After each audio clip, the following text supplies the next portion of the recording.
Hello everyone, Assalamu alaikum. This is Muhammad Rabiul Islam. In this video, I'm going to talk about how to make questions by using the word how often. আমরা জানি how often অথবা how often এর অর্থ হলো কতবার। সুতরাং এর ইংরেজিতে হয় how many times. আমরা অনেক সময় প্রশ্ন করার ক্ষেত্রে এই শব্দটি ব্যবহার করি কতবার তুমি স্কুলে যাও, কতবার তুমি বেড়াতে যাও, কতবার বছরে তুমি বিদেশে যাও, বছরে কতবার তুমি ছুটি কাটাও ইত্যাদি। এই সকল বাক্য আমরা ইংরেজিতে অনুবাদ করতে how often plus do you এই স্ট্রাকচারটি ব্যবহার করতে পারি। উদাহরণস্বরূপ আমি যদি বলি তুমি কতবার স্কুলে যাও সপ্তাহে, সেক্ষেত্রে আমরা বলবো how often do you go to school in a week. তুমি কতবার বিদেশে যাও বছরে, সেক্ষেত্রে আমরা বলবো how often do you go to abroad in a year অথবা আ ইয়ার। যদি টেন্স এর পরিবর্তন করি তুমি কতবার গিয়েছিলে, সেক্ষেত্রে হাউ অফেন ডিড ইউ শব্দটি ব্যবহার করব। এবং যদি বলি কতবার যাবে ফিউচার কাল অথবা ভবিষ্যৎকাল, সেক্ষেত্রে হাউ অফেন উইল ইউ। এভাবেই আমরা টেন্স পরিবর্তন করে হাউ অফেন দিয়ে বাক্য তৈরি করতে পারি। সেক্ষেত্রে আমাদের উত্তর দেওয়ার ক্ষেত্রে অনেকভাবে আমরা উত্তর দিয়ে থাকি।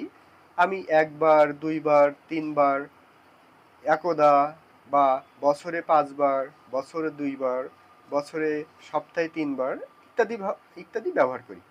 উদাহরণস্বরূপ আমি যদি বলি আমি সপ্তাহে একবার স্কুলে যাই, তাহলে আমাদের বলতে হবে I go to school once in a week. আমি সপ্তাহে 3 বার মার্কেটে যাই। I go to market 3 times in a week.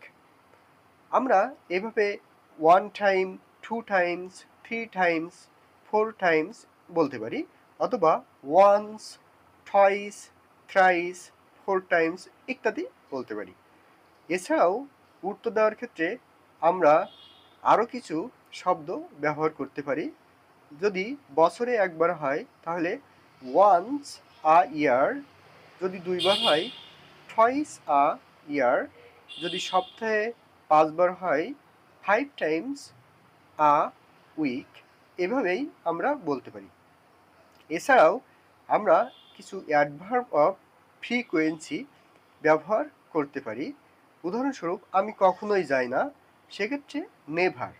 এই নেভারের কিছু সিনোনিম রয়েছে, সেগুলো হলো সেলডম, রিয়ারলি, অথবা হার্ডলি ইত্যাদি।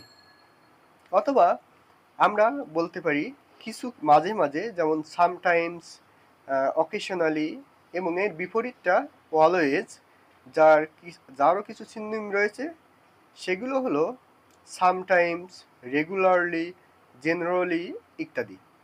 এভাবেই আমরা হাউ অফেন বাক্যের উত্তর দিতে পারি।